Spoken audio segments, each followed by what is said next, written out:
నాకు తెలిసిన ఓ బెస్ట్ నైవేద్యం రెసిపీని మీతో షేర్ చేస్తున్నాను. పాతకాలంలో ప్రత్యేకంగా గణేషునికి చేసే రెసిపీ ఈ చిమ్లీ లడ్డు.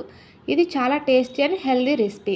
ఈ చిమ్లీ కోసం కప్పు నువ్వుల్ని కాసిన నీళ్లు చిలకరించి లో ఫ్లేమ్లో చిట్లనివ్వాలి.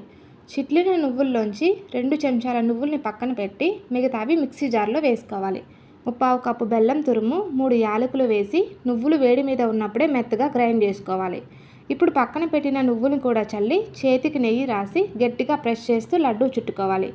అంతే, గణపతికి ప్రీతికరమైన అద్భుతమైన చిమ్లీ రెడీ అయిపోయింది. దేవునికి నైవేద్యం పెట్టడానికి ఇప్పుడు ప్లాస్టిక్ ప్లేట్స్ వాడుతున్నారు, కానీ ఒకప్పుడు ఇలా అరటి ఆకులోనే నైవేద్యాన్ని పెట్టేవారు.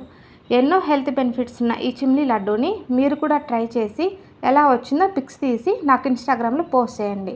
అలాగే మన ఛానల్ని సబ్స్క్రైబ్ చేసుకొని నోటిఫికేషన్స్ ఆన్ చేసుకోండి.